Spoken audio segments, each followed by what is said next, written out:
Come again, sir? You're lying! Yung tipo ng tao na nagkamali tayo na piniling representante ng ating distrito. Di po ba yung asawa ay may rape case?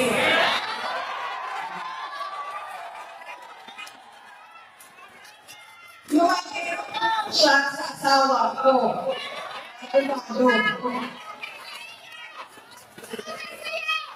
Kaya nga, manginang buhay, alam nyo, manginang buhay talaga sa amin, yung asawa ko. Kasi dahil kailangan ng buhay, o sige, pagkatin natin ito. O tapos na ang kaso. Magbayad ka na ng 8 million. Ilang beses, siningil, ay hindi na bayad. Ganyan ang klase ng tao na mali natin na napili. Tinatakbuhan ka? Okay, alam mo, abogado din ako, dumaan din ako sa practice, hindi na nila nakakabayad lahat. Kung sasabihin niyan, oh, ito attorney, meron akong konti, ito na muna. Pag nagkapera ako sa susunod, magbibigay po ako.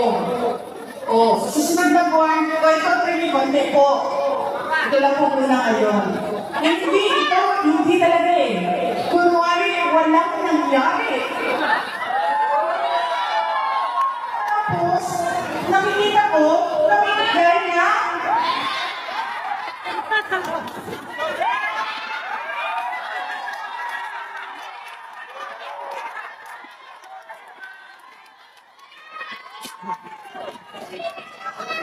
Magbayad ka naman muna ang utang mo.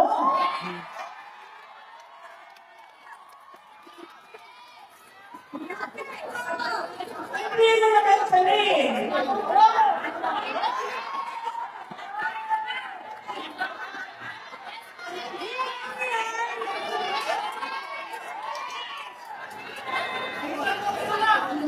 Ako ang ina, ako ang pari. Ako ang pari. Ako ang pari.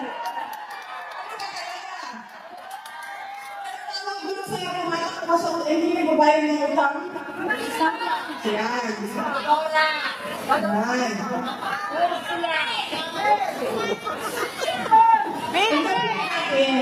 Nagkapalit tayo ng pili ng presidente, nakapalit din tayo ng pili. Hindi natin natingnan yung kalakas eh.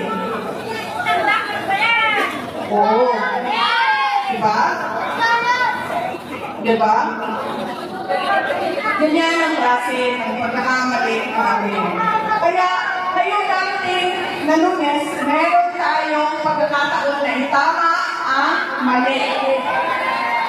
At yun ay ang pagpili kay Congressman Rani Ako. Nagbalik natin sa Kongreso na 9 years. Napakaganda ang track record naging deputy speaker. At sabi ko nga, pwede maging speaker, di ba? Bakit hindi? Diba? Ihahatid natin lahat doon sa Kongreso, buong Pilipinas. Hatid natin, ito po ang aming piniling speaker. Kami po ang taong bayan.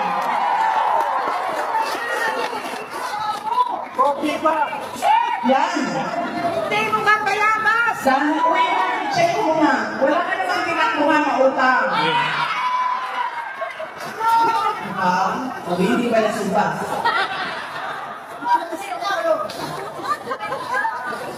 Meron tayong pagkakataon na itama ang mali. Kaya, gawin natin yun.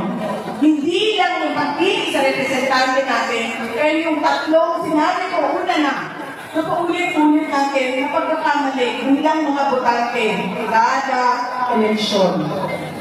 Kapag sigurado ako, meron tayong nakikita tunay na pagbabago. You are lying!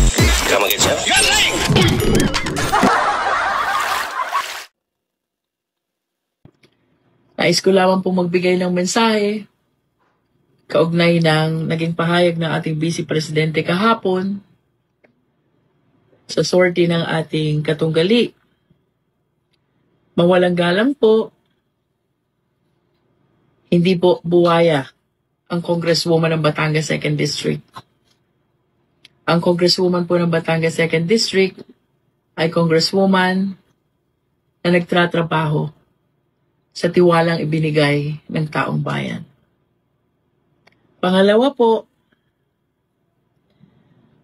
ang Council of Record po ng aking asawa sa mga fabricated cases of rape na kanyang pinagkaanan ay si Attorney Nilo Divina ng Divina Law Office and my two good friends, Attorney Johnny Magboo and Attorney Bong Panganiban. Pangatlo, kung ako man po'y may pagkakautang, ako po'y nakikisuyo.